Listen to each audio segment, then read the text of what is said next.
تاریخ کا پہلا اور آخری واقعہ ہے۔ آج تک ایسا نہیں ہوا۔ اتنے بڑے لشکر کو 1.5-2 لاکھ کا لشکر تھا، ان کو بحری جہازوں میں بٹھا کر کھینچ کر اوپر لے گئے پہاڑ۔ پہلے پہاڑوں کو ہموار کیا پتھر توڑ توڑ کے، پھر ان پر وہ گریس لگائی چربی کی، جانوروں کی چربی، پتہ نہیں اور کس کس چیز کی چربی اللہ ہی جانے، پھر نیچے چربی لگائی اور راتوں رات انہوں نے جہاز اوپر چڑھائے اور اگلے دن سمندر کے اندر۔ اس کو دیکھتے ہی اندازہ ہو گیا رومیوں کو کہ ہاتھ سے گیا، تو سارے بڑے بڑے پادری اور ان کے جو راہب تھے آیا صوفیہ میں اکٹھے ہو کے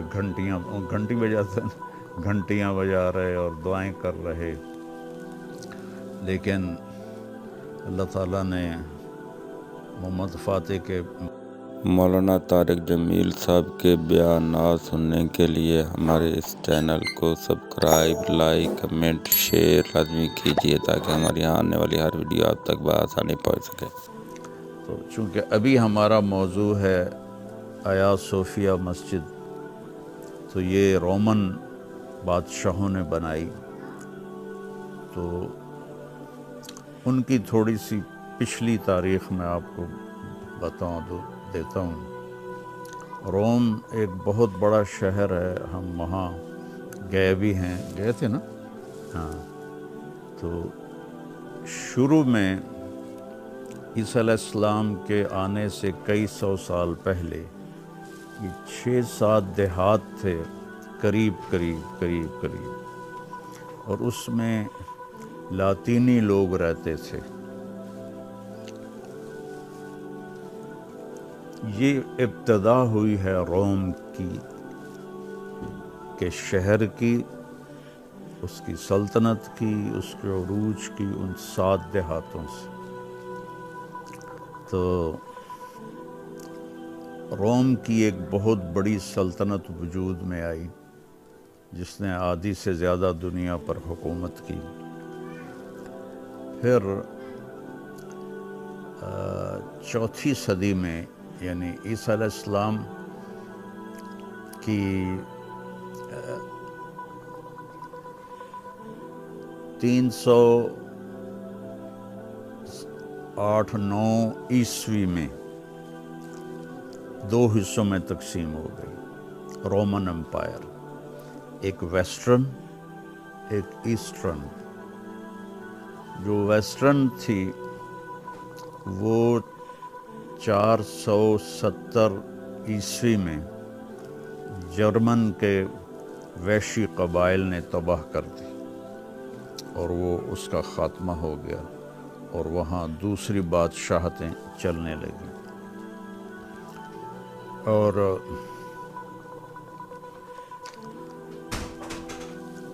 یہ جو مشرقی رومن سلطنت تھی، اس علاقے کا نام تھا بازنطین، پرانا نام۔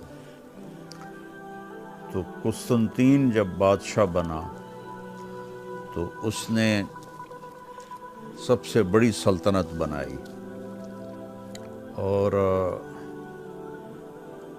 اس نے اپنے دارالحکومت کے لیے کسی شہر کو، نئے شہر آباد کرنے کا ارادہ کیا۔ تو وہ اتنا سمجھدار انسان تھا، اس سے ہزاروں سال بعد نپولین آیا جو بہت بڑا جرنیل گزرا ہے۔ اس نے کہا اگر پوری دنیا میں ایک حکومت قائم ہو پوری دنیا میں، تو اس کے لیے جو کیپٹل ہے وہ استنبول بنتا ہے۔ اس کی اتنی بڑی گہری نظر تھی۔ وہ خود آیا اور اس نے ایک لکڑی لی اور اس سے ایک لکیر کھینچتا گیا۔ اس وقت چونکہ حملے ہوتے تھے وہ فوجوں کے، تو 3 طرف سے سمندر نے گھیرا ہوا ہے اس شہر کو۔ یہ سامنے والا استنبول تو بعد کا بنا ہوا ہے، تین طرف سے سمندر، وہاں سے حملہ نہیں ہو سکتا، کیونکہ اس وقت جو نیول جو تھی آرمی وہ بڑی کمزور تھی، کشتیاں تھیں، ایک طرف سے خشکی تھی جس کو آسانی سے کور کیا جا سکتا تھا، لہٰذا جس دن یہ شہر بنا اس دن سے لے کر اسے فتح کوئی نہیں کر سکا سوائے محمد فاتح کے۔ تو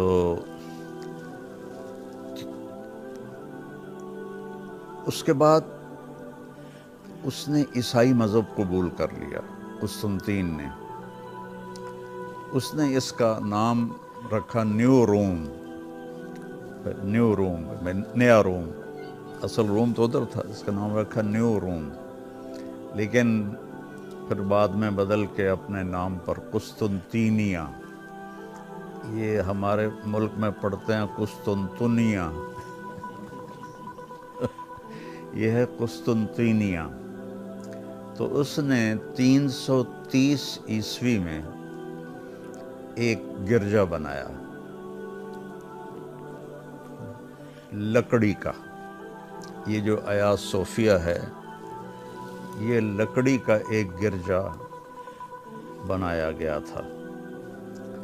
اور صوفیہ مصر میں ایک عیسائی خاتون تھی جس پر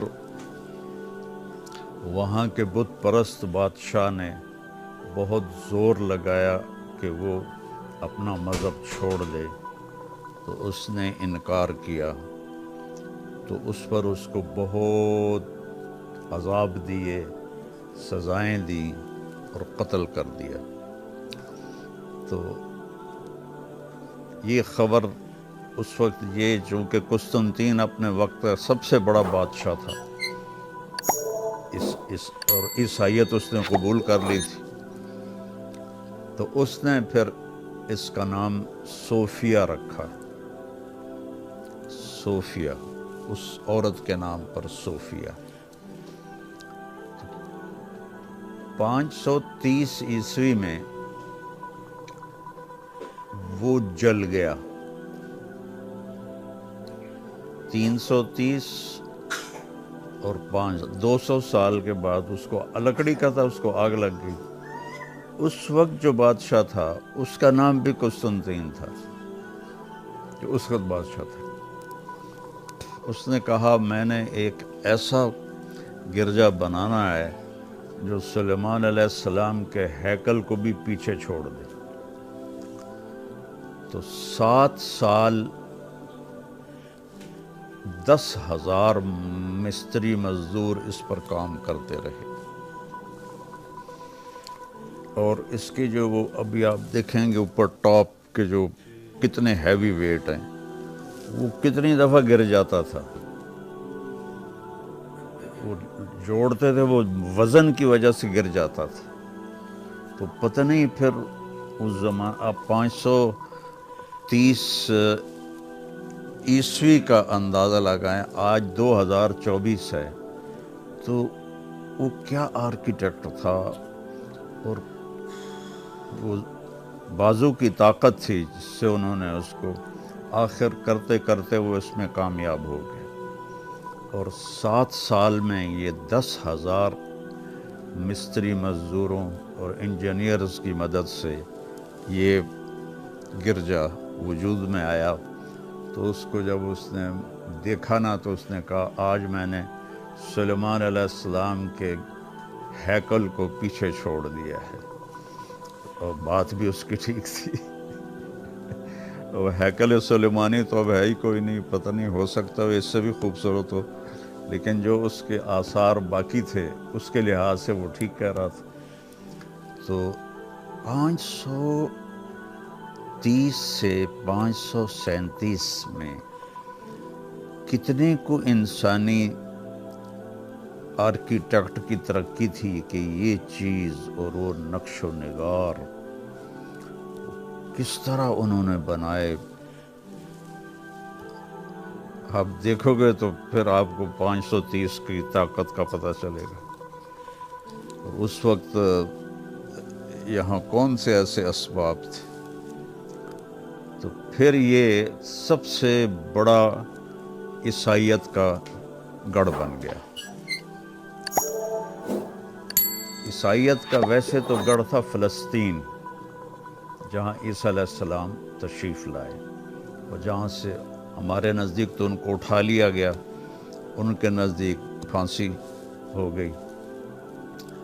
تو لیکن اس کے بعد اس کی جو طاقت تھی نا وہ 2 جگہ تقسیم ہو گئی. ایک روم، وہاں کی جو مغربی سلطنت تھی رومن، اس کے بعد جو آئے جرمن قبائل وہ بھی عیسائی تھے. تو روم، پاپائے روم، اور یہ پاپائے استنبول، یہ اس سے بڑا تھا چونکہ یہ طاقتور تھے. تو 330 میں یہ 311 میں شہر مکمل ہوا، مکمل نہیں ہوا، اس قابل ہو گیا کہ اس میں رہا جا سکے. ابھی ادھوری عمارتیں تھیں. تو قسطنطین نے جشن منایا، اور اس میں اس نے ایک لکڑی کے گرجے کی بنیاد رکھی. تو وہ تو ایسے عارضی سا تھا. تو مکمل اس کے بیٹے استنبول نے کیا. تو پہلے اس کا نام قسطنطینیہ ہی چلتا تھا، پھر جب عثمانی آئے تو انہوں نے اس کا نام استنبول کر دیا اس کے بیٹے کے نام پر، اور اس کا نام ویسے مٹانے کے لیے. تو 311 سے لے کر 1453 تک کوئی اس کو فتح نہیں کر سکا. اور مسلمانوں نے مسلمانوں سے پہلے کسریٰ نے، جو ایران کا بادشاہ تھا، اس نے پوری، وہ دنیا کا اس وقت سب سے بڑا بادشاہ تھا، اس نے پوری طاقت اپنے یہاں لا کے کھڑی کر دی اس سمندر کے پار، کہ میں نے اس کو فتح کرنا ہے، نہیں کر سکا. اور اس کی قدرتی رکاوٹ یہ سمندر تھا. اور انہوں نے ایک بہت بڑی لوہے کی زنجیر تھی، جو چونکہ ایک جگہ بالکل سمندر تنگ ہو جاتا ہے، وہاں لگائی ہوئی تھی. تو اس طرف سے کوئی بحری جہاز آگے جا نہیں سکتے تھے. تو 1453 میں 1450 میں محمد فاتح بادشاہ بنا. 21 سال کی عمر تھی اس کی اس وقت. یہ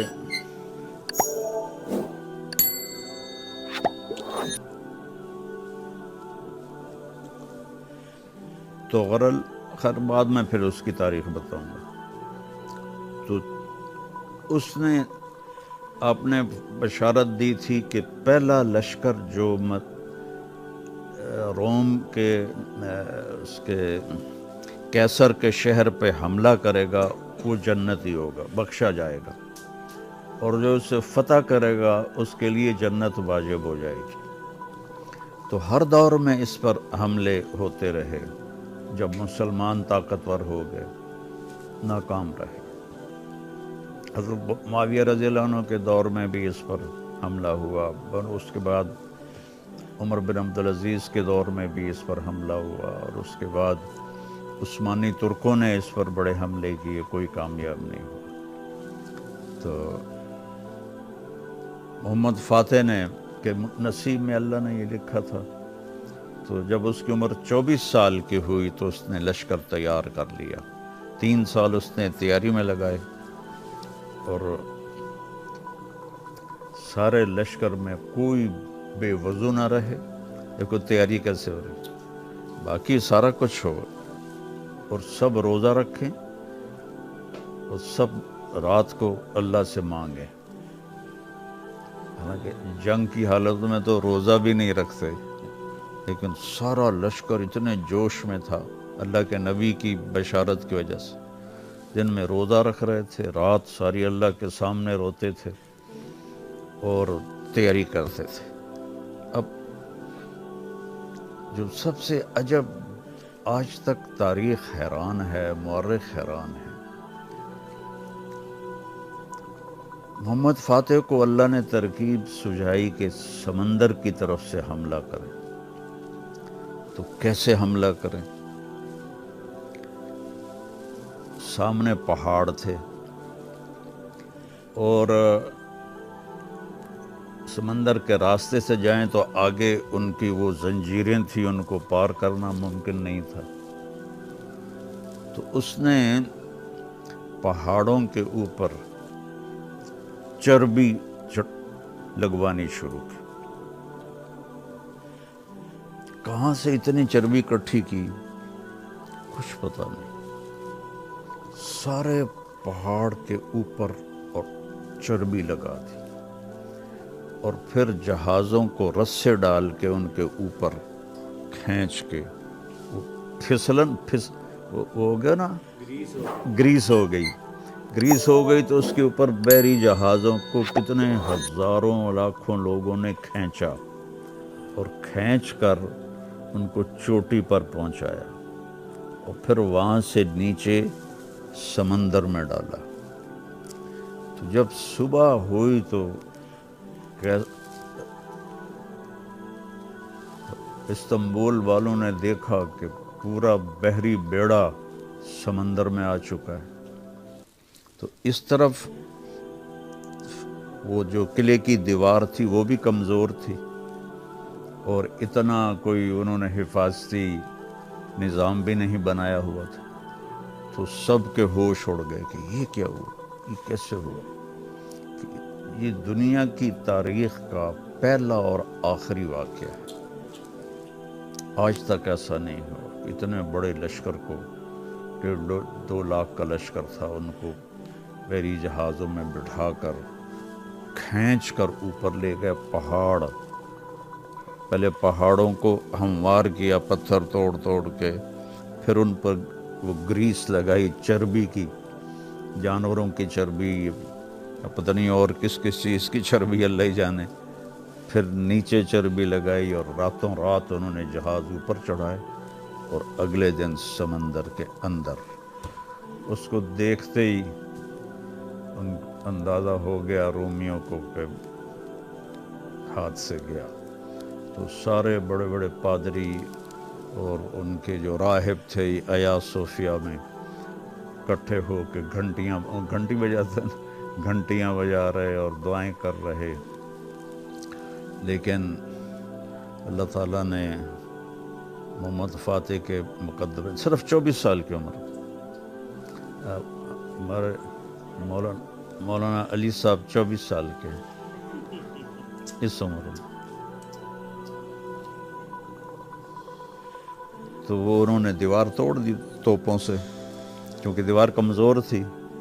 اس طرف انہوں نے دیواریں، 3 دیواریں بنائی ہوئی تھیں، اور ہر دیوار کے ایک اور دوسری دیوار کے درمیان لمبے پانی کے تالاب تھے، گہرے اور لمبے، جن کو کراس کرنا ہوتا تھا تو وہ پل بچھا دیتے تھے، ہینگنگ، اور پھر اٹھا لیتے تھے جب انہوں نے خود نکلنا تھا۔ تو اس وقت جو بادشاہ تھا اس کا نام بھی قسطنطین تھا۔ قسطنطین سے شروع ہوا، 11 مئی کو اس نے خط کھینچا منگل کے دن، اور 29 مئی بدھ کے دن 1453 کو اسلامی فوجیں استنبول میں داخل ہوئی۔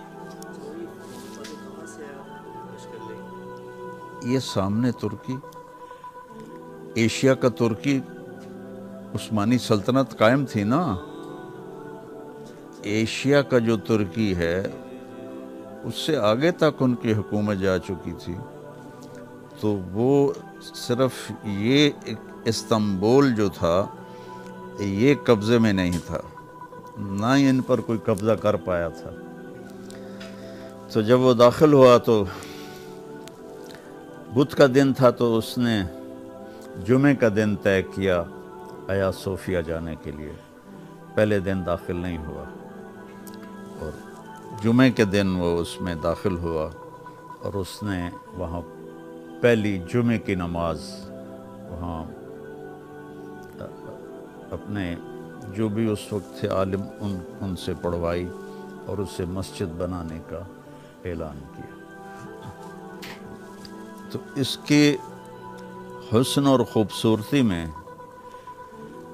وہ 537 والوں کا سارا ہاتھ ہے۔ یہ تو صرف اس کو محفوظ رکھتے رہے۔ پھر یہ 1453 سے لے کر 1553، 1600، 1700، 1800، 1900، یہ کوئی تقریباً 450 سال مسجد رہی۔ تو 1923 میں عثمانی حکومت ختم ہو گئی۔ ان کا آخری بادشاہ تھا عبد الحمید، اس سے پہلے تھا عبد المجید جس نے مسجد نبوی بنائی، پرانی مسجد نبوی، اور حرم شریف کی جو پرانا ترکی حرم توڑ کر اسی کے نمونے کا بنایا۔ یہ 1900 کہتا ہوں، باب عبد المجید وہاں اب بھی لکھا ہوا ہے۔ اس نے یہ استنبول کے ایشیائی حصے سے ٹرین چلتی تھی اور مدینے تک جاتی تھی، مدینے تک ریل بچھائی ہوئی تھی، جو کہ سارے راستے میں حکومت عثمانی ترکوں کی تھی۔ تو لارنس آف عربیہ ایک مووی بنی تھی۔ لارنس ایک تھا انگریز، اس نے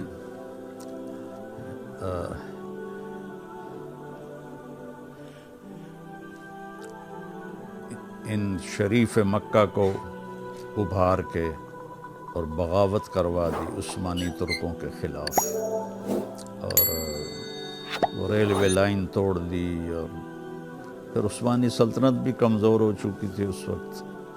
میرے استاد تھے عظیم صاحب رحمۃ اللہ علیہ، سینٹرل ماڈل اسکول، اور کچھ عرصہ میں نے ان سے ٹیوشن بھی پڑھی، تو وہ مجھے جانتے تھے میرا فلموں کا۔ کہنے لگے طارق تو نے لارنس آف عربیہ دیکھی ہے؟ میں نے کہا سر ابھی تک تو نہیں دیکھی، ریکس سینما لاہور میں لگی ہوئی تھی وہ۔ کہنے لگے ضرور دیکھو۔ تو پھر میں اور گلاب علی ہم دونوں وہ مووی دیکھنے گئے۔ وہ انگلش فلمیں 1.5 گھنٹے کی ہوتی تھی، وہ 3 گھنٹے کی تھی۔ تو اس نے پھر تو عبد المجید نے جب یہ مسجد نبوی بنائی، تو اس کا بھی تھوڑا بتا دوں کہ انہوں نے اعلان کیا کہ پوری دنیا سے تعمیر کے ماہر لوگ ہمارے پاس آئیں۔ تو 3000 فیملیز یہاں آئیں، تو ان کے لیے انہوں نے الگ ایک شہر بسایا، اور ہر ماہر فن سے کہا کہ اپنے بچے کو فن سکھاؤ اور حافظ قرآن بناؤ۔ تو آنے والوں نے اپنے بچوں کو اپنا فن سکھایا اور ساتھ حافظ بنایا۔ ان کو پھر شفٹ کیا مدینے، اور وہاں ان کے لیے الگ شہر بنایا، اور وہاں سے انہوں نے مسجد نبوی کی تعمیر کی، باوضو اور قرآن پڑھتے ہوئے۔ پوری تعمیر جو ہوئی باوضو اور قرآن پڑھتے ہوئے۔ اور اگر کوئی پتھر، چونکہ ہاتھوں سے ہی ساری تراش خراش تھی، وہ کم زیادہ ہو جاتا تو مسجد میں نہیں اس کو کاٹتے تھے ہتھوڑوں سے، وہ واپس لے جاتے تھے اسی جگہ پر جہاں ان کو بسایا تھا، وہاں جا کر اس کو وہ تراشتے تھے، کاٹتے تھے، پھر آ کر لگاتے تھے کہ مسجد میں شور نہ ہو۔ اور جب یہ مسجد بن رہی تھی، اللہ تعالیٰ ملک فہد کے درجے بلند کرے، اس کی بخشش کے لیے کافی ہے۔ تو وہ جو تھے وہاں انجینئر، وہ سگریٹ بھی پی رہے ہوتے تھے اور جوتے بھی پہنے ہوتے تھے اور کلین شیو بھی ہوتے تھے، پتہ نہیں کون تھے، جو پوری دنیا سے انہوں نے بھی بلائے تھے۔ ایسے ہی بیت اللہ بھی بنایا، انہی حفاظ اور معماروں نے بیت اللہ بھی بنایا۔ اور جب سلطان عبد المجید آیا تو دیکھ کر ہنسنے لگا کہ میں نے اتنے پیسے بھیجے تھے کہ مسجد نبوی تو سونے کی بنتی، اور اس زمانے میں بھی یہ 2 نمبری اتنی ہوئی مسجد نبوی کے بنانے میں بھی اور بیت اللہ کے بنانے میں بھی۔ تو اللہ تعالیٰ خیر کرے، اور آخری قرب میں یہ یہودی اس پر قبضہ کر لیں گے، ترکی پر اور استنبول پر، پھر مہدی علیہ السلام شام سے چلیں گے اور آ کر استنبول کو فتح کریں گے۔ تو اس کی فتح کے بعد وہ خبر پھیل جائے گی کہ دجال آ گیا ہے، دجال، تو اسی وقت پھر یہاں سے واپس لشکر روانہ ہوگا ملک شام کی طرف۔ تو ابھی وہ آیا نہیں ہوگا، ایسی افواہ پھیلی ہوگی، تو اس وقت پھر ان کے پہنچنے کے بعد پھر دجال آئے گا۔ تو اللہ تعالیٰ بھلا کرے۔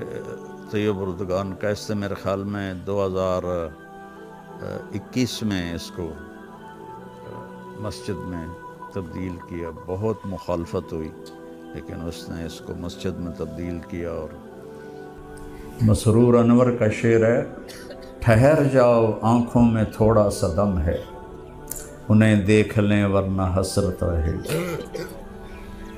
تو وہ کہہ رہا ہے، اگر سینے کے داغوں کی کسک کو اور تپش کو زندہ رکھنا ہے تو ان مجلسوں کو گاہے گاہے کبھی کبھی دہراتے رہا کرو۔ تو پھر دل میں کھوئی ہوئی یاد آئی ہے، پھر ہم نے ایک بزم تصور سجائی ہے، وہ دن کے جنہیں لے گئی تھی گردش حیات، جانے کہاں سے پھر انہیں ڈھونڈ لائی ہے۔ اب مجھے تو آپ کی شکلیں بھی یاد نہیں ہیں 2-4 کے سوا۔ تو آپ ہمارا سرمایہ ہیں اور ہمارے لیے ذخیرہ آخرت ہے۔ میں موروثی طور پر ایک ذمہ دار گھرانے میں پیدا ہوا، جو میرا ذریعہ معاش ہے۔ میں نے اس 70 سال کی زندگی میں صرف 4 مہینے ذمہ دارہ کیا ہے، 4 مہینے۔ پھر میری زندگی یا مدرسہ ہے، سب سے پہلے نمبر پر تبلیغ ہے، مدرسہ ہے، مطالعہ ہے، اور اللہ کے نام پر چلنا اور پھرنا۔ تو میری گندم کپاس چاول چنا آپ لوگ ہیں، میرے آم امرود کنو مالٹے آپ لوگ ہیں۔ آپ میں سے ہر بچہ میرے لیے ایک پودا ہے، اور ایک پودا بھی ہل جائے نا تو دل پہ چوٹ پڑتی۔ میں نے باغ لگوایا، کوئی 400 آم کے پودے لگوائے۔ تو میں اس وقت فجر کے بعد، اب تو فجر کے بعد مجھے سونا پڑتا ہے کہ میرا سر درد ہی ایسا ہو گیا ہے کہ میرا چھٹکارا نہیں ہو رہا۔ تو وہ میں نے ایک لمبا چکر لگایا، اور واپسی پر میرے ساتھ کون تھا یاد نہیں، میں اس سے باتیں کرتا ہوا آ رہا تھا۔ تو میرا منہ ادھر تھا، اور وہ جو پلاٹ تھا جس میں وہ پودے تھے وہ ادھر تھا۔ تو اس سال کورا شدید پڑا، یعنی ہوا کی نمی برف کے ٹکڑے بن جاتی ہے، وہ زمین پہ گرتی ہے، اس سے چھوٹے پودے جل جاتے ہیں۔ تو میں پتہ نہیں یہ کوئی بات بڑے جوش سے کہہ رہا تھا، تو میں نے ایسے دیکھا تو 400 کے 400 ختم ہوئے پڑے تھے، تو میرا کلیجہ منہ کو آ گیا، میری بات ہی بند ہو گئی۔ تو تم اس سے قیمتی پودے ہو، وہاں تو پھر دوبارہ بھی لگ جائیں گے، لیکن تم میں کوئی اپنے مقصد سے ہٹتا ہے تو وہ تمہارا نقصان ہی نہیں، میرا بھی نقصان ہے کہ اس باغ کو پانی سینچنے کی توفیق اللہ نے میرے مقدر میں لکھی، تو میں ساری زندگی مثبت چلا ہوں، مثبت، کبھی منفی نہیں چلا، مجھے کسی سے نفرت نہیں، میرے دل میں کسی کے لیے بغض نہیں۔ اختلاف مجھے اپنے استادوں سے بھی ہوا، میں نے اپنی شاخ الگ کی، میرا اختلاف تھا، اختلاف تو میں نے اپنے بڑوں سے بھی کیا، لیکن مجھے کسی سے نفرت نہیں ہے، میں کسی کو حقارت کی نظر سے نہیں دیکھ سکتا۔ جب میں طوائفوں کو بیٹی کہہ سکتا ہوں تو تم خود سوچو کہ میرے اللہ نے میرے اوپر کتنا کرم کیا۔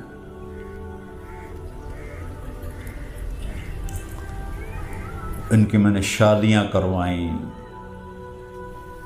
اور ان کے بیماروں کے علاج کروائے، کئیوں کو عمرے کروائے، کون کرواتا؟ شاہ اسماعیل شہید کا ایک واقعہ ہے صرف، جو وہ موتی نامی طوائف کے کوٹھے پر گئے تھے، یہاں 250 طوائفیں تھیں جن سب کی خدمت کرنے کا مجھے اللہ تعالیٰ نے موقع دیا۔ تو جو چیز رواج میں ہوتی ہے اسی پر لوگ چلتے ہیں۔ اب دینی طبقہ اور مدارس کا طبقہ جب وہ مدرسے سے نکلتا ہے تو وہ کہتا مجھے کہیں پڑھانے کی جگہ مل جائے، مجھے کوئی مسجد مل جائے، مجھے کوئی مدرسہ مل جائے، میں اسکول ٹیچر بن جاؤں، بس یہاں ذہن گھومتا ہے۔ اب دعوت کے کام کو اللہ نے زندہ کیا تو کچھ وقت میرا تبلیغ میں لگ گیا، باقی میں چاہتا ہوں میں کہیں پڑھاؤں، چونکہ یہ ایک رواج میں آئی ہوئی چیز ہے، لیکن میں کسی کی انسانی خدمت کروں، کسی کی مادی خدمت، انسانی تو یہ سب سے بڑی انسانی خدمت تو یہ ہے جو مسجد کا بچہ کر رہا ہے، جو مدرسے کا بچہ کر رہا ہے، جو ہے آپ قرآن کے قاری کو آپ سب سوچتے ہو کہ قرآن پڑھانے کی بجائے مجھے کہیں کتابیں پڑھانے کا موقع ملے، یہ کتنی بڑی ہماری کج فہمی ہے کہ قرآن سے بڑی بھی کوئی کتاب ہو سکتی۔ خیرکم من تعلم القرآن وعلمہ، خیرکم من تعلم المنطق وعلمہ ہے، خیرکم من تعلم قدوری وعلمہ، قرآن ہے لیکن اس کو بہت گھٹیا سمجھا جاتا ہے۔ اس سے بڑی چیز کیا ہو سکتی ہے کہ آپ اللہ کی کتاب براہ راست پڑھا رہے ہیں۔ تو یہ ماحول کی چیزیں ہیں، اس سے ہٹ کر جب تک سیرت پہ نظر نہیں ہوگی ہم نے کیسے زندگی گزارنی ہے پتہ نہیں چلے۔ اکابر میں اٹکے رہو گے اور سیرت کو نہیں دیکھو گے تو تمہارے سامنے دین کی پوری تصویر نہیں آئے گی۔ میرے نبی جب مدینہ پہنچے، جب ایک ماحول بنا، سب سے پہلا کام کیا امداد باہمی، جس کو ہم آج انگریزی میں فاؤنڈیشن کہتے ہیں۔ امداد باہمی، سیکھنے سکھانے، دعوت دینے، دعوت کے وفد بھیجنے سے بھی پہلے آپ نے کیا کیا؟ مواخات۔ ہر مہاجر کو ایک انصاری کا بھائی بنا دیا، ہر مہاجر ایک انصاری کا بھائی بن گیا، اور اس انصاری کو اس کی ضروریات کے پورا کرنے کا ذمہ دار بنا دیا۔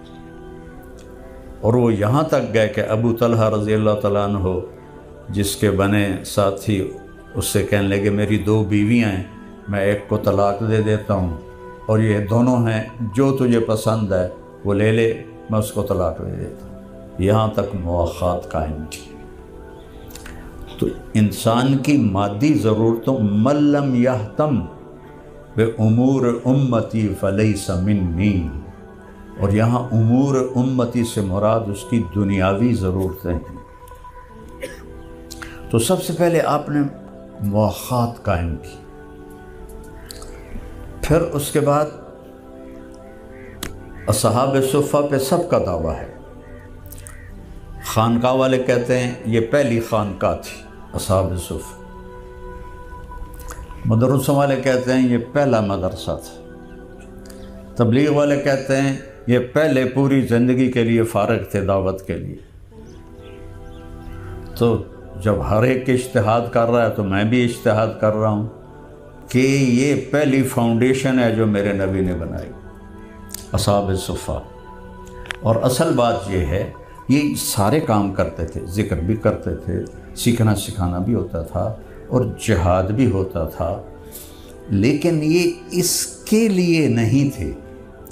یہ فقیر لوگ تھے، ان کا کوئی گھر نہیں تھا، ان کے پاس لباس تک نہیں تھا، تو میرے نبی نے ان کو مسجد نبوی کے باہر ایک چبوترے پہ بٹھایا اور روزانہ رات کو آپ انصار سے پوچھتے کون کتنے آدمی لے جائے گا کھانا کھلانے۔ تو اصل ان کے جمع ہونے کی وجہ بے گھر ہونا تھا اور فقر و فاقہ تھا، لہذا صدیقی دور میں سارے ہی اصحاب صفہ غائب ہو گئے جب مال غنیمت آئے۔ اگر یہ ذکر کے لیے تھا تو وہ تو ایک مستقل تقاضا ہے، علم کے لیے تھا تو وہ ایک مستقل تقاضا ہے، تبلیغ کے لیے تھا تو وہ ایک مستقل تقاضا ہے، جہاد کے لیے تھا تو ایک مستقل تقاضا ہے۔ تو ان کی تعداد بڑھنی چاہیے تھی، لیکن وہ تو غائب ہو گئے، ختم ہو گئے۔ تو اگر سارے اجتہاد کر رہے ہیں تو ہم رجال و نحن رجال، ابو حنیفہ رحمہ اللہ نے فرمایا تھا کہ ہم رجال و نحن رجال۔ یہ بات اکابر پرستی کی کتنی نفی کرتی، اکابر کا احترام ہے، ادب ہے، لیکن جیسے آپ فرمائیں یہ صرف نبی کے لیے۔ جہاں وہی نہیں وہاں تو صحابہ نے بھی اختلاف کیے، یا رسول اللہ یہ خیمے یہاں پر اللہ کا حکم ہے، وہی ہے؟ کہا نہیں، میری رائے ہے۔ کہا پھر یہاں ٹھیک نہیں وہاں ٹھیک ہے۔ تو جبریل آ گئے کہ جیسے یہ کہہ رہا ہے ویسے کیا جائے۔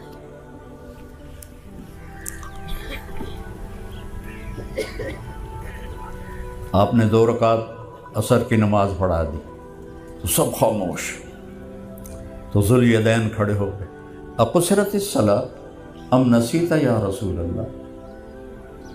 تو آپ نے کہا کل ذالک لم یکن، کہنے لگا بعض ذالک قد کان۔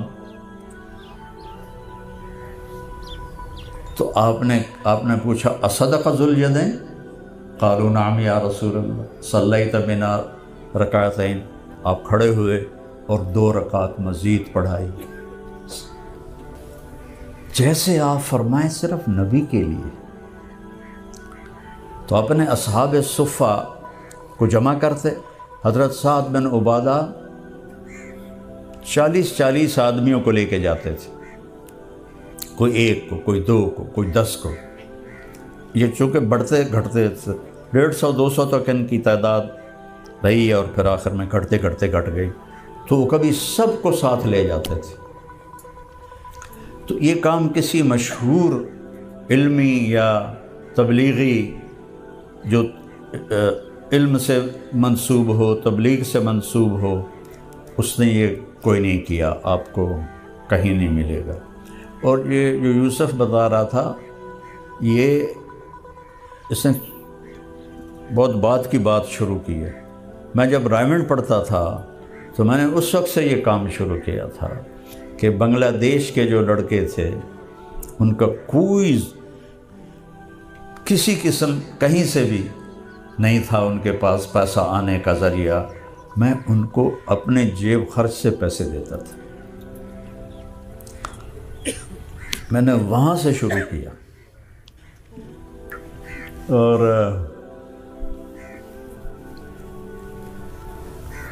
وہ ہمارے ایک وارڈن آ گئے،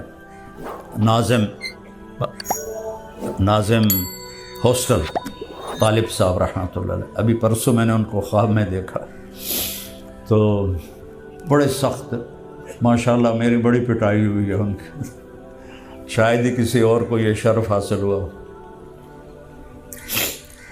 تو وہ فلم دیکھنے پہ بہت مارتے تھے، اس سے پہلے عظیم صاحب تھے، وہ اتنی پکڑ نہیں کرتے تھے۔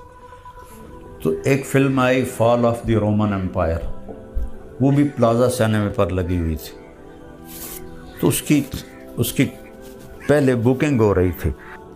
90 کی دہائی میں جو PIA کا ٹکٹ بنتا تھا وہ بڑا خوبصورت ہوتا تھا، 3 پنے ہوتے تھے اور اوپر سے رنگین، اور پنے بھی رنگین، تو انہوں نے وہ رنگین ٹکٹ چھاپا۔ تو اس کے شوق میں میں نے جا کے 2 ٹکٹ خرید لیے، ایک اپنا اور ایک گلاب علی رحمۃ اللہ علیہ، میرا بڑا پیارا دوست تھا، فوت ہو گیا۔ تو اب ہمارے 2 گروپ تھے، سارے ہم زمینداروں کے لڑکے تھے، تو سب میں ہی تکبر، تو وہ ہمارے 2 پارٹیاں تھیں، کبھی ہم ان پہ چڑھ جاتے تھے، کبھی وہ ہم پہ چڑھ جاتے تھے۔ تو ان کی ہم نے پٹائی کروائی تھی ایک دفعہ،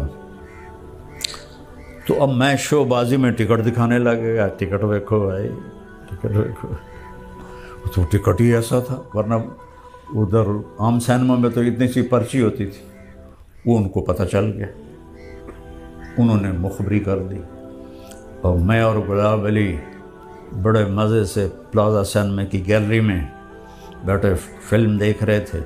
انٹرول ہوا، یہ رومن امپائر کا زوال کیسے آیا، اس پر یہ فلم بنی تھی۔ اس میں ایک عمر شریف مجھے یاد ہے، ایک صوفیہ لورین اور ایک اسٹیفن بوائڈ۔ تو عمر شریف مسلمان تھا، مصری تھا، تو کیسے زوال ہے اس پر تھا۔ تو جب انٹرول ہوا، اس وقت یہ پیپسی تو نہیں تھی، کوکا تھا، کوکا کولا 8 آنے کی بوتل آتی تھی۔ تو ہم نے سوچا ابھی وہ آتا ہے بوتل والا، تو اس سے بوتل لیتے ہیں۔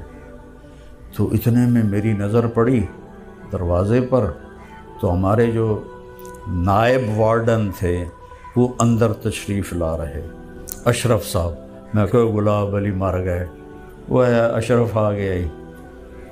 تو وہ آیا اور بڑے طنزیہ انداز میں مسکرا کر کہ اچھا پھر فلم دیکھی جا رہی ہے۔ میں کہا جی ہے جی۔ وہ واپس چلا گیا۔ اب میں یہ سمجھا کہ نیچے طالب آیا مرحوم رحمۃ اللہ علیہ، اب تو کہنا چاہیے، وہ آئے ہوئے ہیں اور انہوں نے اس کو اوپر بھیجا ہے تحقیق کے لیے۔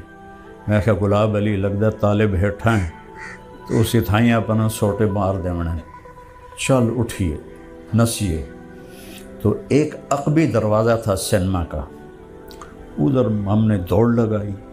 اب آگے گئے، ادھر راستہ تو ڈر لگا کہ طالب صاحب کھڑے ہوں گے، جدھر بھاگنا تھا آگے دیوار تھی، تو دیوار بھی خاصی اونچی تھی، جیسے یہ نیلا رنگ نظر آ رہا ہے، اتنی اونچی دیوار تھی۔ تو ہم بھاگے تو آگے دیوار، تو خیر اس وقت بچپن جوانی میں نے جمپ لگایا اور دیوار پہ ہاتھ ٹک گئے، تو میں نے اپنے آپ کو اٹھا کے دیوار پہ، پھر گلاب علی نے بھی ایسے کیا۔ ہم دونوں نے گھر میں جمپ، آگے گھر تھا پرائیویٹ، اس میں جمپ کیا تو ان کا کتا بھو بھو کرتا ہمارے پیچھے لگ گیا۔ اب ہم آگے آگے کتا پیچھے پیچھے، ہم آگے آگے کتا پیچھے پیچھے۔ وہ اللہ نے کرم کیا کہ ان کے گیٹ کا چھوٹا دروازہ کھلا ہوا تھا، تو ہم نے چھلانگیں لگائیں اور پار نکلے۔ اور گلاب علی جو تھا وہ تو دوڑ گیا پیپل ہاؤس، اس کا چچا MPA تھا، وہ تو 3 دن آیا ہی نہیں۔ اب میرا تو کوئی چچا MPA نہیں تھا، تو میرا کزن تھا گورنمنٹ کالج میں، لیاقت حیات، میں اس کے پاس چلا گیا۔ میں کہا بھائی میری جان بچا، طالب میں نہیں چھڑنا۔ تو وہ شام تک تو میں رہا، تو اس سے آگے تو پھر اور جرم پہ جرم ہو جاتا، تو پھر میں نے انہوں نے اپنے نوکر کو بھیجا جو ہاسٹل سے نوکر ملتے تھے، تو اس نے آ کر کہا جی لیاقت صاحب کہہ رہے سن کہ بھائی طارق جمیل صاحب میرے کو سن، ہاں منو پتہ ہے، تو جا۔ اس کو جب کسی کو اتنا بڑا تھا وہ ایک سیف، اس میں اتنا موٹا تالا تھا، اس کی چابی ان کے پاس ہوتی تھی، جس کی پٹائی کرنی ہوتی تھی نا چابی اس کو پکڑاتے تھے، اے ذرا تالا کھولے آجے، مجھے چابی پکڑائی، اے تالا کھولے آجے، میں نے کہا یا اللہ یہ تو میرے بھی تالے کھول دے گا۔ میں نے تالا کھولا، اے ذرا کڑے آجے، بیت کڑے آجے، اتنا بڑا اس کا بیت تھا، انہوں نے کہا آجا پترا ہوں، اور وہ یہاں ہاتھ رکھتا تھا اور اتنا جھک کے مارتا تھا تو وہ بیت اندر گھس جاتا تھا، یہاں پتہ نہیں اس میں نے کتنے مارے۔ تو گلاب علی آیا چوتھے دن، اتنے جو بھول آ گیا، ٹکٹ بھی تیرا میں بھریا، تو آپ تو بچ گئے ہیں، تو مینو سوٹے پائے گئے۔ تو یہ کام تو میں نے وہاں سے شروع کیا تھا۔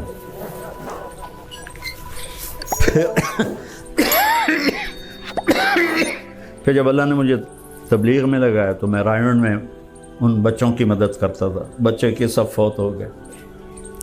پھر جب اللہ تعالیٰ نے مجھے فراغت دی اور میں گھر کے امور میں زیادہ تو رائمنڈ ہوتا تھا پوری زندگی، تو سب سے پہلا جو میں نے شادی کے لیے پیسہ دیا، یہ 1982-83 کے آس پاس کی بات، تو ہمارا نائی آیا، کہا جی میاں صاحب دھی ٹورنی۔ میں کہا کتنے پیسے چاہیے؟ ہاں جی 5000 میرا کم ہو جائے۔ تو اپنے گاؤں میں پہلی دفعہ بڑی رقم، یہ بہت بڑی رقم ہے، اس وقت ڈالر بھی 4 روپے کا تھا، چونکہ 82 میں جب میں انگلینڈ گیا چلے کے لیے تو 4 روپے کا ڈالر خریدا اور 19 روپے کا پاؤنڈ خریدا۔ 5000 بہت بڑی رقم تھی۔ تو اس کے بعد پھر چونکہ میرا ایک نام بنتا گیا تو میں اس طرح لوگوں کو دیتا تھا، جو آ گیا دے دیا، جو آ گیا دے دیا۔ پھر کام بڑھ گیا، میں نے قاری عبدالعزیز صاحب کو اپنا اسسٹنٹ بنا لیا۔ میرے آنے سے پہلے وہ 2-3 لاکھ روپیہ لے کے رکھ لیتے تھے کہیں سے ادھار، اور پھر وہ میرا 10 دن میں تقسیم ہو جاتا تھا، پھر میں بعد میں چیک بنا کے ان کو دے دیتا تھا۔ تو یہی بڑھتے بڑھتے بڑھتے بڑھتے، وہ تو اگلی بات تو آپ نے سن ہی لی، تو پھر اللہ تعالیٰ نے یہ شکل بنا دی۔ یہ بھی میرے نبی کا کام ہے۔ اور بھی دکھ ہیں زمانے میں محبت کے سوا، راحتیں اور بھی ہیں وصل کی راحت کے سوا۔ یہ بھی میرے نبی کا ہی کام ہے۔